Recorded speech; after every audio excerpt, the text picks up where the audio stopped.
Good afternoon, anti-novelist, Lilligans, curious onlookers, and friends. Welcome back to Zettelkasten for Fiction, where imagination finds order, the book that I'm writing for you to help get your book written. So, I got a question when I posted my video about numbering on what do adding additional characters or character traits or character cards look like when you do that. So I thought, well, I'll just break these back out, which I've done a video about this previously, but it's been months back. So let's just take a quick look at Chad. Chad is the best friend to my main female character, Tara. Tara's number in my Zettelkasten is 7110. Her parents get 7111 because they are right under her as the next most important people in her life. And then Chad gets 7112 because he is her co-worker and current best friend. So the next card under 7112, when you're working with my character development cards, which are included in the book, I give you a whole template to fill out for each character. First comes the A card. The A card answers a specific set of questions. Who is this person? Why are they important? Date of birth? What's their full name, and so forth. So just some pertinent, like A-list information about that character. That is your A card. Your B card is then, let's get down to the particulars. Give yourself a photo as a point of reference. What's their build? How tall are they? What's their health? Hair, eyes, features, anything particular, tattoos. Like Chad doesn't have tattoos because he's too picky to commit to anything, and he doesn't like needles. Title of my novel is The Conjuring Stitch. That is a clue. That is a key plot point piece. Grandfather's watch is his object. He has an affinity to his grandfather and carries his grandfather's watch, and I've made myself a note. See the backstory, because that's going to play into the novel that I'm writing, which many of you know I have set aside temporarily, finishing the developmental edit of my novel in order to write the Zettelkasten for Fiction book that shows you exactly how I use the Zettelkasten to get the novel written. He's a sharp-dressed guy. He likes to wear suits. He is fastidious. He would be considered preppy, etc., and so forth. So that's the B card. So then you can see, as you use my character development card template, we go on to C and D. Now, here's where I want to take a little deeper dive. There is a D/1, a D/1A, and a D/2. What are those cards? Well, the D/1 card is about something that happened in Chad's young life. What was the science fair project that went awry? Because that science fair project that went badly is why he collects the things that he collects. So I'm just interacting with my writer's imagination in these character cards, helping to build out Chad's story for myself. So what is the /A card? Let's just think. If I was going to put a slash and an A card, which tells me this card has something right behind it, what would that be in regards to? I'll give you a hint. Science fair. Let's check it.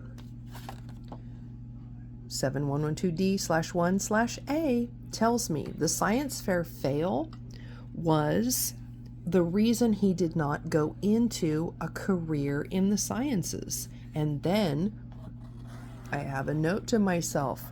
This makes him jealous of Branch as a biologist. Marshall Branch is my main male character who has eyes for Tara, which is the common connecting point between Chad and Branch. Tara is the woman in between the character sandwich, so to speak. So you can see how I'm building out the points in the plot, in the relationships, and in the way that these characters are related to each other using the card structure so that I can always find my way back to those key bits of information, those key things that have happened in my character's past, and why those play into the present. So that information lives and stays in the cards. Now, what could the /2 card be? So we've looked at the /1 card, which was the science fair. We've looked at the 1/A, which tells us that science fair accident kept Chad from a career in science. What could the /2 card be? This has to do with, obviously, Chad did not go into science as maybe he wanted to as a kid, but instead, I'm telling you, this establishes that he's a jack of all trades. He worked at a coffee bar, he worked at the local library, and I have a quote written on this card. Is there anything you haven't done? What I'm doing is I am establishing that Chad has a wide range of life experience and work history, and that's going to figure prominently in my story. See? I've made myself a note on the bottom of this card. Past work skills that could be valuable to the story. And you see, I've made myself a note to flip the card over. I'm not going to let you see that. No spoilers. But are you starting to see how the information contained within the character development cards, following the template, become the way that you talk to yourself about these characters and the things that shape their story, and then how those things shape the bigger story of your novel? So let's continue. We've just left off at the /2 card, which indicates he's a jack of all trades and has this crazy work history. So then I've got the E and the F, and there's a couple of 1-2 cards there. I've got the G, again, a couple of 1-2 cards, and so on and so forth. So let's take a quick look at a second example of this, and let's look at Tara. Tara's mom, okay, so Chad is 7112, right? Because he's her best friend. Her parents, mom and dad, get 7111, so they come before Chad, immediately after her, because they're her parents. So mom is the dot A, and dad is the dot B. Easy peasy, makes total sense. So then what about mother? Now, I don't want to tell you too much about my novel here, because that's not why we're here. We're here to get your story written, not mine. But in order to build out the characters about mother, I gave that the number B/1. Why is that? Because Margaret, who Tara is forced to refer to as mother when she has to go and live with her, is her father Henry's sister. Okay, she takes Tara in for a year. So where her dad Henry is the dot B card, Henry's sister Margaret is dot B/1. Bada boom. See how that works? You just continue to fill out those numbers as you build out your character, their friends, their families, their co-workers, and so on and so forth. It just follows a logical order. The important thing is that logical order is dictated by you. You get to decide, and as long as it makes sense to you, that's all that matters. Because here's the thing. This all then gets documented over in your index. So under Margaret Kaler, I'm putting her number where her cards begin.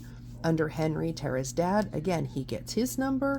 Meredith, Tara's mom, gets her number, and so on and so forth over in my index. So if I go and look up any of these, it's going to bring me back to this set of cards, and I can just quickly flip through them and find those important character details. So there you have a detailed breakdown for how you take a main character and start to build out their story using your cards, and then start to populate their world with other people and build out those stories as well. And at the end of the day, they all live safely in the cards. So I will leave you there for today. As always, thank you so much to my new subscribers. I am grateful for each and every one of you. You don't even know I do a happy dance every time someone subscribes, because I appreciate you. More than anything, I appreciate this journey that I'm on. I have to show you something. I keep a dream journal book. This is all of the things that I wish and am planning for myself over the next year. And I even have a page dedicated to you guys. Check it out. This page that I am dreaming and believing in my dreams for is authors I help write their books. And right there, I have a line for your name and a line for the title of your finished book, which I cannot wait to hold in my hands. So thank you as always. I appreciate each and every one of you, and I will see you in the next video.